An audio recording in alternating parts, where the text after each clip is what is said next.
Hey there, everybody. Welcome back to another All Things MSP Live.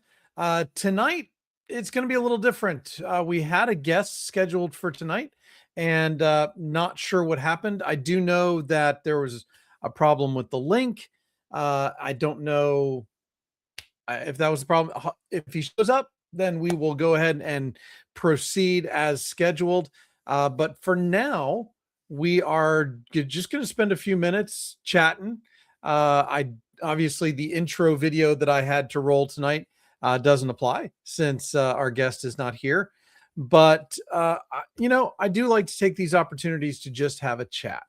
Now, I would like to say that Justin and I are going to be at PAX 8 next week. So please come by the podcast booth and say hello. We really do like seeing everybody out there in the wild and getting a chance to chat. And, there's just a lot of stuff going on that, there's stuff that this industry is changing. And one of the things I wanted to bring up, because I actually listened to the podcast this morning, was Dave Sobel's podcast. I believe it was probably yesterday's Business of Tech, the daily podcast that he does. And it was about AI, like so many things are, right? But Dave was taking a really great look at what managed AI looks like, and specifically around governance and financial controls. And I think that's something that is becoming very important because we've seen it with social media, we've seen it with other things. A lot of times they get you hooked, right, on kind of an all you can eat type of model. And that's kind of how the generation, type of AI has worked in the last couple of, years. $20 for ChatGPT. You can use it as much as you want, right? Well, a lot of the newer AI services, whatever you want to call them, are going to a token based model. And so the more you use it, the more you get charged. And I don't disagree with that model necessarily. It's not as consumer friendly, obviously. Not as friendly to the clients because everybody likes to be able to use something as much as they want if they have access to it. But I think we're seeing that, AI processing has a real cost to it. And I think that they're trying to recoup those costs. And so you should listen to the podcast. I'm not going to, because Dave did an excellent job of talking about it. And I really think that you should go listen to the podcast. A lot of great things to think about and a lot of great things in terms of how you should actually put this together in order to develop AI as a managed service. And, so I don't want to steal his thunder. He did a great job. I don't need to redo it. Okay. Just so that everybody's aware, Uncle Marv does have his IT business podcast tonight at 8 p.m., about an hour from now. And he's going to be doing a demo or a review of Ingenious networking products. Now, Ingenious networking products has a place in my heart because back when I was still an MSP, I used Ingenious products. In fact, the first trailer park that we ever set up with Wi-Fi across the entire park, we used Ingenious Wi-Fi equipment. We used Ingenious Wi-Fi equipment for a couple of wireless bridges, for a couple of farms that we did some work for. And so they were, just pretty solid pieces of equipment. I had one in my house that overcame a lot of solid concrete block walls that we had in that house because it had been added onto several times. And so it's going to be interesting to see how that all shakes out tonight on Uncle Marv's show. All right. So while we're waiting for possibly our guest to show up and possibly, something else exciting to happen, who knows? I'm going to go ahead and I'm going to pick a topic off of Reddit. We're going to play a little bit of Reddit roulette tonight just to see if we can, hang in there till our guest shows up, or, hey, we'll just have a little bit of fun tonight. So, How to deal with returning clients is the name of this post on Reddit. It's actually the most recent one from 19 hours ago. Although I can't say it's necessarily the most recent one. It's not. It's just the one that's at the top. So it says, hello, I had a client leave a while back, mainly over pricing. Nothing unusual, just comparing against cheaper options. Recently, they had a security issue that forced them to take a step back and rethink things. They came back worried, and it seems their environment is in shambles. I'm sure that you guys have run into some situations like this before. They asked specifically for ongoing security oversight and declined all our other services like backups, phishing assessments, even access to our ticketing system. How would you do prices for them? Offer our current rates or higher based on the risk they represent? I quoted about 10 hours per week between 200 and 220. So a couple of things here. And I haven't looked at the comments yet. We'll go into the comments in a minute. Actually, you know what? Let me go ahead, move this over to another screen. Make this easier on you guys. And let's go ahead and share that screen.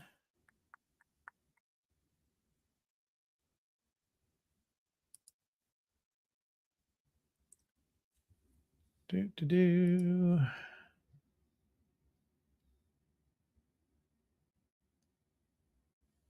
looks right.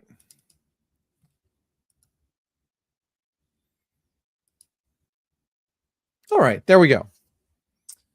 And probably let's blow that up just a little bit.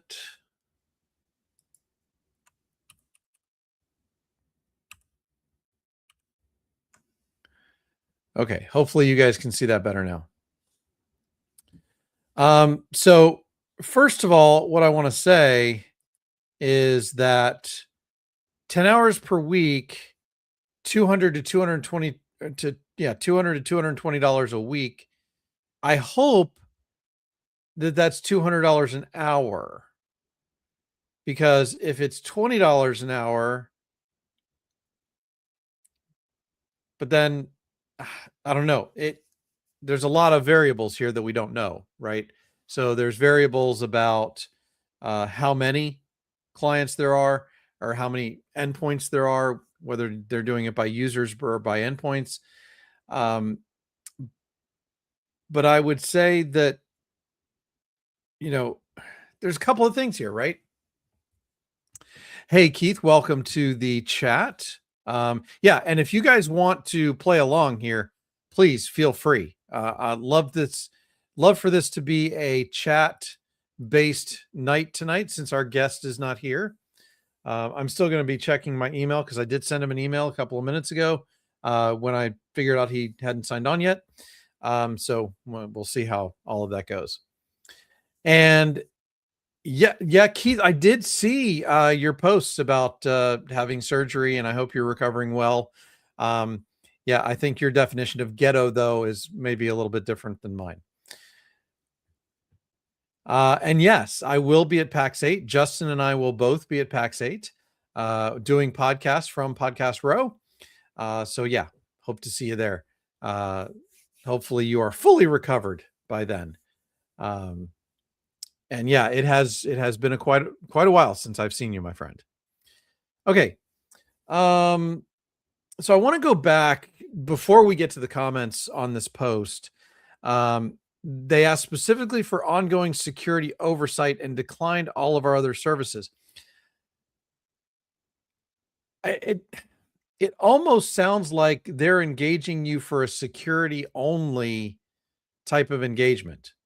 And that is worrisome. If you're not managing all of their IT, I don't see how you can successfully manage the security. I think having two managed service providers in there at one time is probably not the best solution.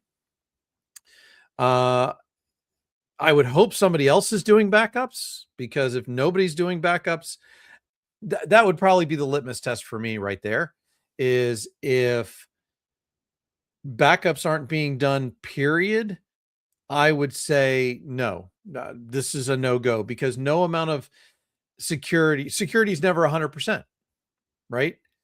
So that is where we get into a real problem of your restoration point of last result, or your last resort, or your protection of last resort is no longer there, and no, not worth it. So yeah, for me, just based on the post itself, yeah, this would be a no-go for me. If you have other opinions, please go ahead and put those in the comments. All right, let's start looking at the comments. Although first, let's go ahead. Keith has commented on the post. So he says, in regards to the post, it surely sounds that those services could not deliver valuable service and the cost of delivery would be very high. Standards equal profit. And yes, Keith, 100% agree with you there. This sounds like a disaster waiting to happen. I don't think you can offer 10 hours worth of security services and a decent security stack for that amount of money. I just don't think it's possible. Okay. So first comment is, are you really sure you want this client back? How will you oversee their security if they're declining all those services? Great point. Somebody else seconded it. The next one says, second this, although they may be sour from the last crew and wanting to feel you out, I don't care. They're obviously familiar with you because they're a former client. They know what your level of service is from before. If they're coming back to you, they're coming back to you because they know the difference now between what you offered and what they got sold from the new MSP. And now they're coming back to you. I think you're in the driver's seat here, so I would not accept anything less than your stack. I mean, I wouldn't do that anyway, but yeah, your stack is your stack. You don't go below that. Next comment is exactly. Also, it sounds like they now understand why the other MSP was able to beat your pricing. Ding, ding, ding. Exactly. I would take them. It's exactly what I just said. They would take them back if they're fine running your full stack and paying your new price. Yeah. And anybody has to understand this. If they're still looking for the best price, they need to understand they're not going to get it from you.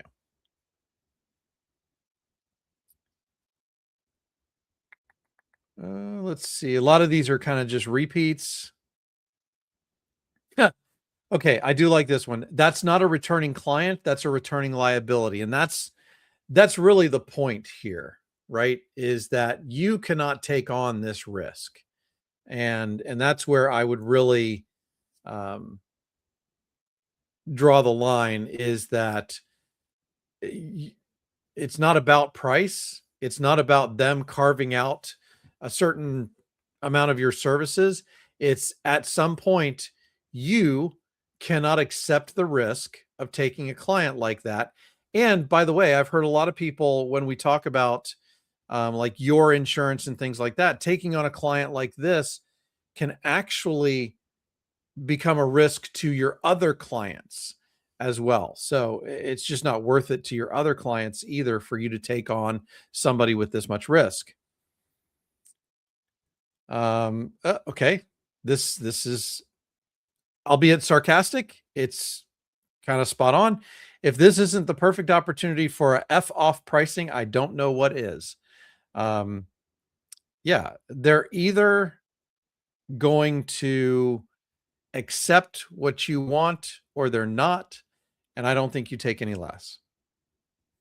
Wouldn't touch such a customer, especially, again, they mentioned backup specifically because they are security. Inspector 99 says precisely this. They want to put original poster on the hook for their gross incompetence, RE security, after all IT security is 70% of failure of internal competence. And so, yeah, there's a lot here. It's not 100% coherent, but the point is if they're not, you know, willing to do the right things, you can't be put on the hook for them. Keith says, still sounds like they're shopping at Kmart looking for a blue light. I would say they are not a match. Absolutely. And if you don't get the Kmart blue light special reference, you can come see Keith or I, because we grew up in the era of the Kmart blue light special.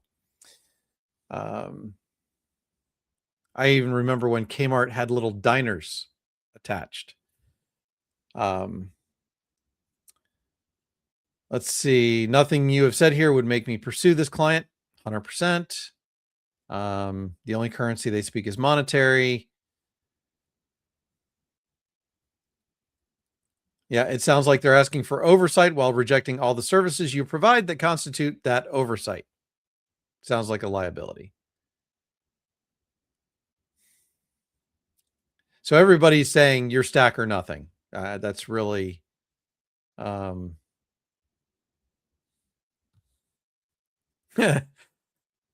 says ham sandwich wrapped in plastic wrap. Yep, that's that about sums up the Kmart diner.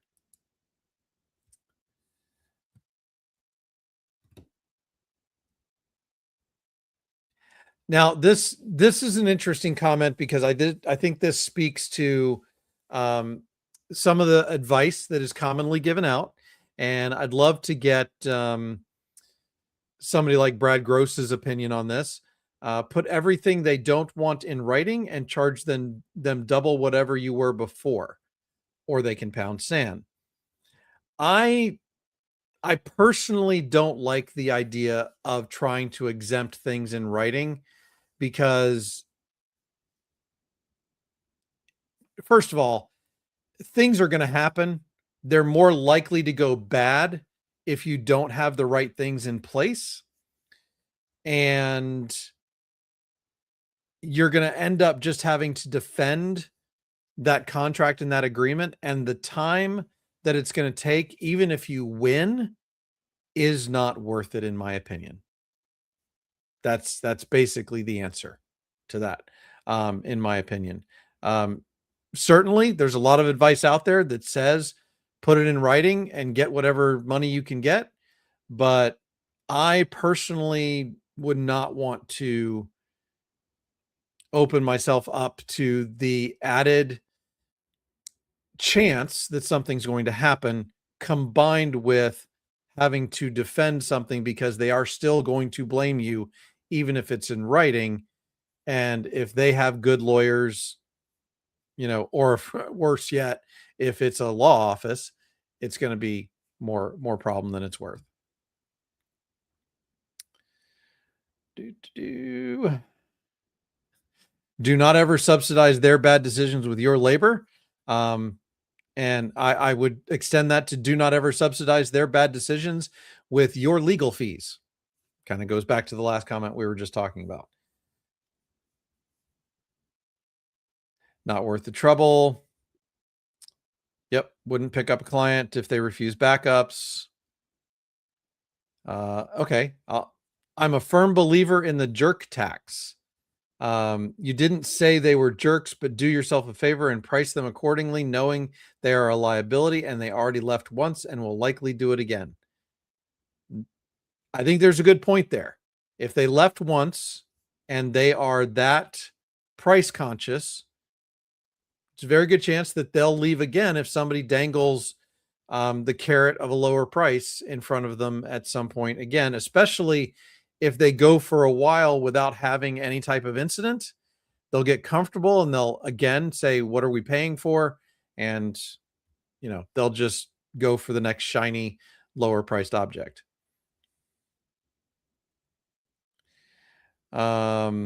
Okay. Another good point. No phishing assessments means they are either lying on forms or they don't have cyber insurance. Run away. Yeah, that plays into it as well. Because even if you put it in writing that you're not going to do phishing assessments, but they're lying on the form saying that they are doing phishing assessments, they're going to point at you I don't care what your agreement says. They are going to try and point at you, and it is going to take dollars and time to defend. Oh, another good point. You're also assuming they don't still have some active cyber incident going on that they aren't aware of. Yeah. How are you going to charge them to get that remediated? Not necessarily remediated because maybe there isn't a solution or isn't a problem at this point. But what if they do have a current um, breach that they don't know about, and you're going in there and you can't fully assess the environment? And that's another great question. What are you charging to onboard them, knowing that it's in shambles, to get them up to your standard to be able to charge them, especially that cheap of a monthly rate? Because that doesn't make a whole lot of sense either. Um, have them do a cyber app via TechRug or MSP friendly that doesn't offer MDR. This will have requirements like backups mandated, fixed onboarding fee, fixed monthly rate to get them to CIS IG2. Make sure your MSA says that if you find an active security incident, that they will be billed and not included. Yeah, there's some good advice, I think, in that one for sure. Your reputation is worth more than any coin they could offer you. That's also something you need to keep in mind, because this is not just a risk to you financially, but it's also a risk in terms of your reputation. Um, yeah, again, backups are non-negotiable.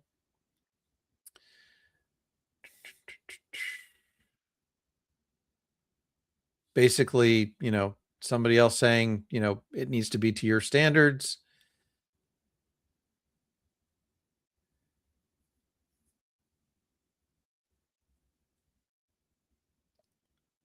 And I do like this last part of this one where it says this is being made about ego and writing, not WRITING as they spelled it, but RIGHTING, some kind of imaginary wrong. I don't know that I get that from the original post, honestly. But it's certainly, I've seen it in other posts, right? So in terms of generalities, it's legit. Um, and they say it isn't about ego. This is business. Treat the decision like a business decision. Absolutely, 100%. Don't let feelings come into this. Don't let, oh, I don't want to let a client down. Ultimately, if you're not doing the right thing by the client, by not providing them the right level of security, you're doing the wrong thing by them. So again, I like the advice. Treat it like a business decision. Still other people saying they wouldn't take them based on everything you've said. I would tell them no, thank you. You don't need a headache. Um,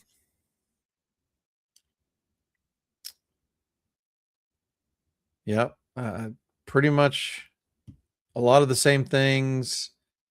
Um, don't take them back. You can't secure what you really don't manage. 100%.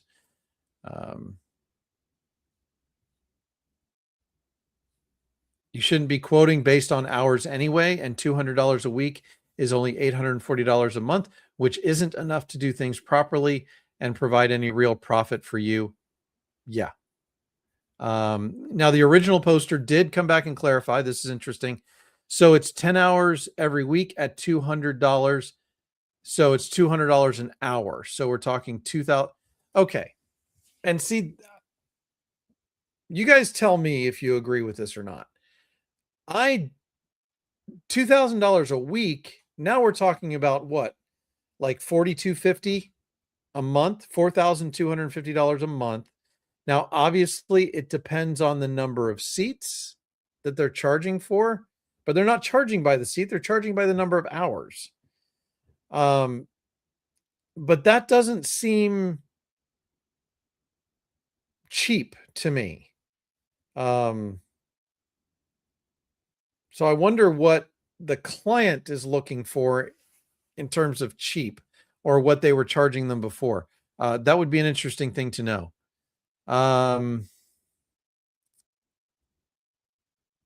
Yeah, and there's a lot of questions here as to what they're charging, whether it's $200 an hour or $20 an hour based on 10 hours a week. So it'd be good to have um, that clarification. And again, there's no stack pricing in there. How are you going to have oversight with no stack involved? You're going to have cost in your stack.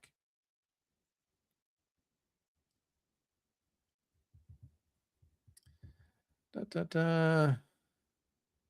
Yeah, tell them no unless they're going to be fully managed. Agreed. Du- du- du.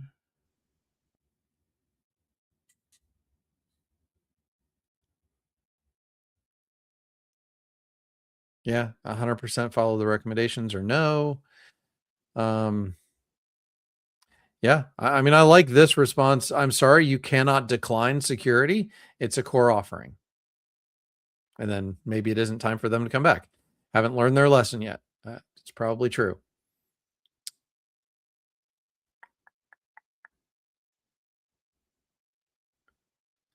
Looking for anything else that's not really a duplicate or or something that is an interesting take on it. Okay, so Hollyweird78 says, we would for sure take the hourly engagement and grow the opportunity if there is room for growth. As long as you are making your margin, there's not a lot of downsides to the hourly work. Just make sure your contract limits your liability to the scope of work. Again, if they are employing you for security oversight, how can you do that security oversight without a security stack and specifically without backups? I mean, uh, backups is kind of the lowest level of security that you can have, right? It's again, it's the protection of last resort.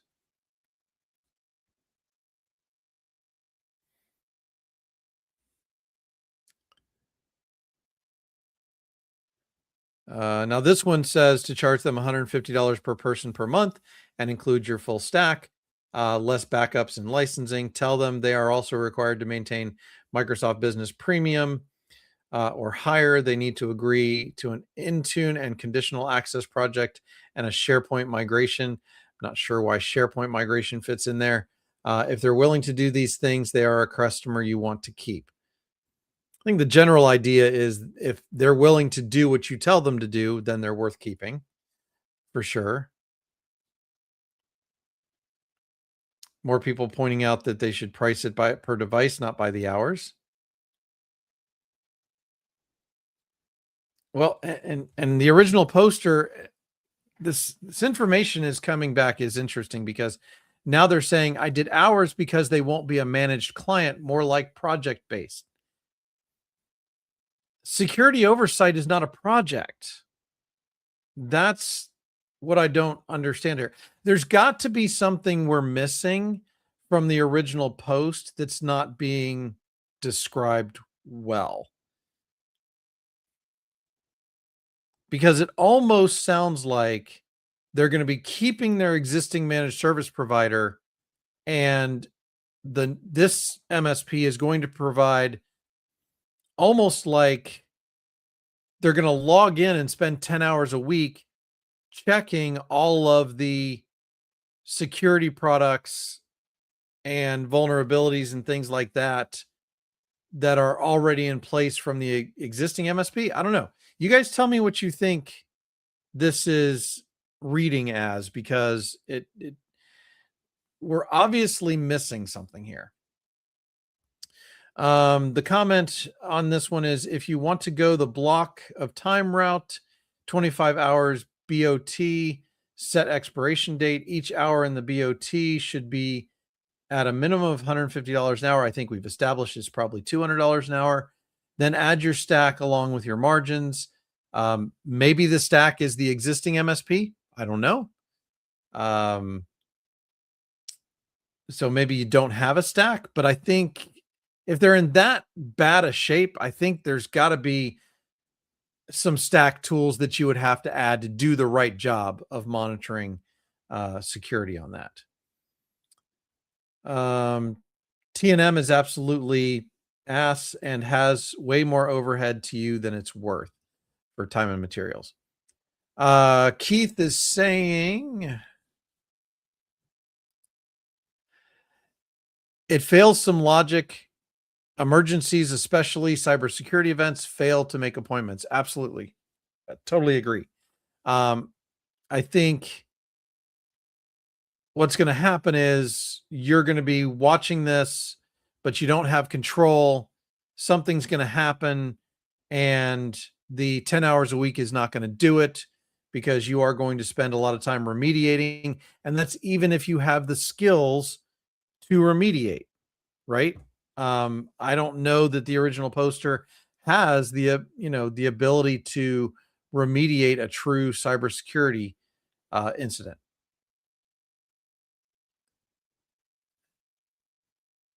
Okay, and we do have actual validation now from the original poster that says, "Thank you for the feedback. I'm charging $200 an hour with a bucket of 10 hours every week." Apologies for the confusion on my post. So we're looking at $200 an hour, 10 hours a week. So we're looking at $2,000 a week, roughly $4,250 a month, if you consider 4.25 weeks per month.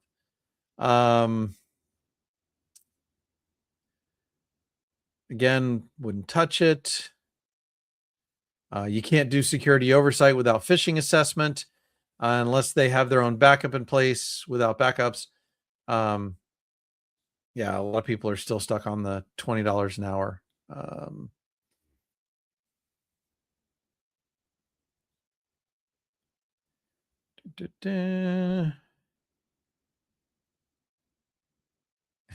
Okay, I do like this one. I wouldn't price that as security oversight. If they're refusing the controls that make oversight real, start with a paid assessment, then either a minimum security bundle you can stand behind or no deal. Otherwise, you're just buying their next incident at $200 an hour. And I think I just made that point a couple of comments ago. But I like the way they worded it better. You're just buying their next incident at $200 an hour.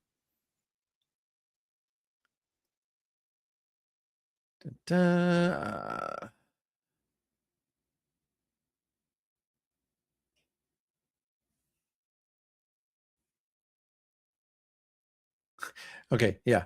How on earth can you provide ongoing security oversight without backups? 100%. When the chips are down, they will expect you to have the backups. Again, very true. I'd never sell security as a thing separate from a holistic approach. How can you? Just going back to the whole, if you're not managing it, how do you really have oversight over it?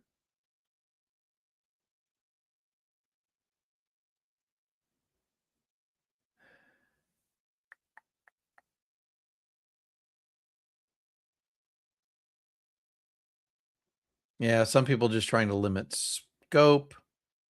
Um, and then somebody says, following to find out how it ends. Yeah, definitely, going to be following this one for sure. Okay, well, our guest has not shown up yet, so I'm going to assume that something happened and they can't make it tonight. If you have any questions, feel free to go ahead and put those into the comments. I'd happy to stay on for a few more minutes and answer any questions that you guys may have. Keith, hope you're feeling better, and I am excited to see you next week in Salt Lake City. Should be a good time. Yeah, send me a text. I may have an invite to a happy hour for you if you're interested on I think it's Tuesday night. We're doing it. It's not an all things MSP thing. It's something separate. One of the vendors is putting on. Okay. Other than that, I think we're probably going to call it a night. I do appreciate the audience tonight, even though we you know, had a little hiccup here. Hopefully it wasn't StreamYard, although StreamYard's being a little bit funky. So I don't know what's going on with that. Hopefully the live stream came through fine tonight. I assume you guys would have told me if there were technical issues or glitches. And hopefully we will have this vendor back on at some point. We will have a recorded live stream next week while I am at PAX 8. And it's another PitchIT episode, so should be interesting. And I haven't figured out which one it's going to be yet. Depends on which one I edit first, I guess. We do have quite a few of these, so there will be some more recorded sessions as we go through the PitchIT competitions for the rest of the time period of PitchIT. We've got quite a few people signed up. Some people, that some people that you don't know. Recorded one today that was a very interesting AI product that's out there. And I am, I love doing PitchIT. Let me just say, I love doing PitchIT simply because I get to meet new people and I get to see all the new things that are coming out. And one of the other interesting things about some of the products, not that they are anti-AI, but they are not AI driven, I guess I would say, which is kind of interesting. So, yeah, a lot of interesting new vendors out there, and some new faces at some new vendors, or old faces at new vendors, although they're younger than Keith and I, so I guess they're still new faces. Anyway, with that and my rambling, I'm going to go ahead and sign off for tonight. Don't forget, 8 p.m., Uncle Marv is doing a review of Ingenious networking products. And I think I'm going to tune into that while I'm doing some other work around here. So good night. Have a great one. And I really do hope that I see you at PAX 8. Have a great evening.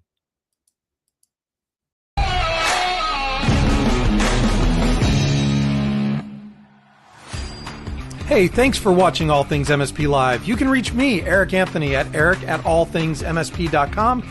If you're a guest, if you're a vendor, if you want to sponsor the show, let me know.